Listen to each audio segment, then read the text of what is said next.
Well, hey everyone, I'm Sam. And my name is Alyssa. And it's that time of year again, the time where we seek to share the love of Jesus through our Christmas Eve offering. Last Christmas, we were able to build 25 homes for a displaced people group in the Middle East who previously lived in tents and now have beautiful spaces to call their own. And this year, we are taking our inspiration from the three wise men. But rather than bringing gold, frankincense, and myrrh, we're coming alongside our global partners in Mexico to support three critically important projects. And so, Alyssa, why don't you share more of what we're sensing God inviting us to join Him in this December?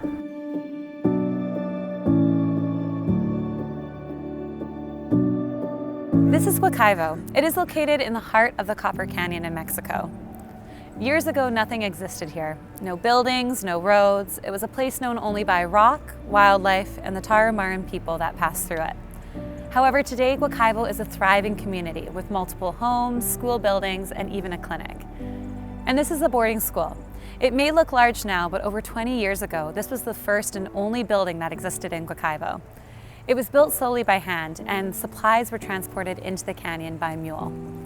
In this remote area, the school at Huacaivo remains the only opportunity for children to receive an education. Today, the boarding school feeds, clothes, and educates over 80 children. As you can imagine, one room has never been enough to adequately house all of these children. And expanding a building on the side of a mountain hasn't been easy either. But today, renovations are almost complete. Our goal this Christmas is to bring the boarding school to full completion, and all we have left to finish is the interior. As you can see, the building still needs paint, furniture, proper lighting, kitchen tables, and bunk beds. Each week, the children who attend the boarding school arrive for classes on Monday and return home to their families on the weekend. But sadly, throughout the canyon, there are many children who are without a family and without a home.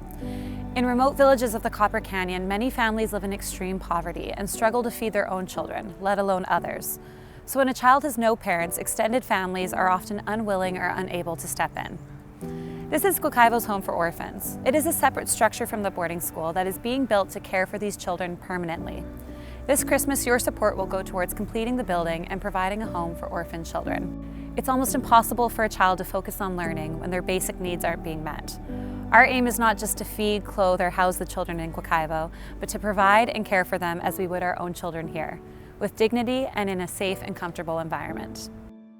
Lastly, as we sit together in church and watch this video, it can be difficult to comprehend that this is not a universal freedom. For many, it can be dangerous to even step into a place of worship. All throughout Mexico, we are witnessing the liberation of persecuted Christians. Every day, these believers risk their lives for their faith. Community with one another becomes a lifeline. They are willing to meet outside in extreme heat under the hot sun so that they can worship together.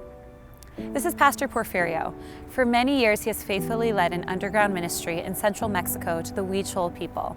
Here, if you are discovered to be a Christian, you are kicked out of your community. Years ago, CA Church gifted Pastor Porfirio a truck. Porfirio then offered his truck to be used as the village ambulance, giving rides into town for those in desperate need of medical care. Shortly after, with partnership from CA, Porfirio started feeding children in the village, while often leading a simple Sunday school. In a miracle story of transformation, Porfirio's church and others are now being granted land by city officials to meet openly. But they need physical spaces to gather. This year, we're hoping to raise $100,000 for the completion of these projects, and that is admittedly a big goal. But I want to remind you that God continues to provide. Every time we step out in faith and generosity to our world, God continues to provide. Last year, we were able to surpass the goal we set at Christmas. And so we really believe that this year is going to be no different. I also want to say that every single gift matters. And so would you prayerfully consider how you might join us and partner in this important work? Merry Christmas, everyone. Merry Christmas.